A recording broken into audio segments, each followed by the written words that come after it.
এই ভিডিওতে দেখতে পাচ্ছেন আমার এই আপুটি গাড়িতে বসে আছে এবং তার হাতে একটা পলিথিন ব্যাগ আছে। এমন সময় দেখুন এই অসহায় মেয়েটি এসে এই আপুর কাছে পলিথিন ব্যাগটা চাই।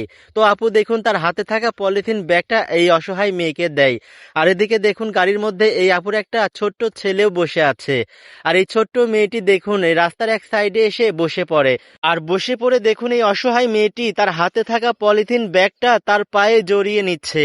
আসলে এই মেয়েটির পায়ে জুতা নেই, সে অনেক অসহায় এতিম, তার বাবা মা কেউ নেই, তাকে যে একজোড়া জুতো কিনে দেবে এরকম মানুষ নেই। তো দেখুন এই ছোট্ট ছেলেটি গাড়িতে বসে এই বিষয়টা দেখতে পায় যে এই অসহায় মেয়েটি তার পায়ে পলিথিন জড়িয়ে নিচ্ছে।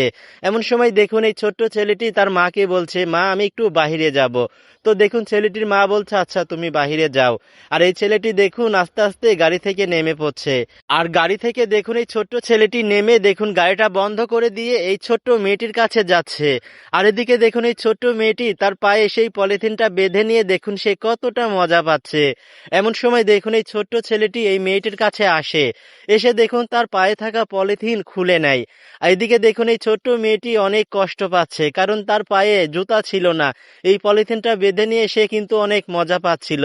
তো দেখুন এই ছোট্ট ছেলেটি যখন তার পায়ে থেকে এই পলিথিন খুলে নেয়, তখন কিন্তু এই ছেলেটির মা বাহিরে তাকিয়ে দেখে যে তার ছেলের পায়ের জুতা খুলে এই অসহায় মেয়েকে দিচ্ছে। আসলে এটা কিন্তু অনেক একটা মানবিক কাজ। এই ছোট্ট ছেলেটির মধ্যে কিন্তু অনেক মানবতা কাজ করেছে। সে দেখতে পেয়েছে যে গাড়িতে বসে এই অসহায় মেয়েটির পায়ে জুতা নেই, সে পায়ে পলিথিন বেঁধে নিয়ে অনেক মজা পাচ্ছিল। তো দেখুন এই ছোট্ট মেয়েটি কিন্তু এই ছোট্ট ছেলেটিকে ধন্যবাদ দিয়ে জড়িয়ে ধরলো। আর এদিকে দেখুন গাড়িতে বসে এই ছোট্ট ছেলেটির মা এই ছোট্ট ছেলেটির কাজটা দেখে অনেক খুশি হয়েছে। দেখুন এই মা আস্তে আস্তে গাড়ি থেকে নেমে তার ছোট্ট ছেলের কাছে যাচ্ছে, যে দেখুন এই মা এক সাইডে বসে তার ছেলেকে ডাক দেয় আর দু হাত বাড়িয়ে দেয়। আর ছোট্ট ছেলেটি দেখুন দৌড়ে এসে তার মাকে জড়িয়ে ধরে। আসলে এই ছোট্ট ছেলেটির কাছ থেকেও কিন্তু আমাদের অনেক কিছু শেখার আছে। সহযোগিতা করার ইচ্ছা থাকলে মানুষকে এভাবেও সহযোগিতা করা যায়।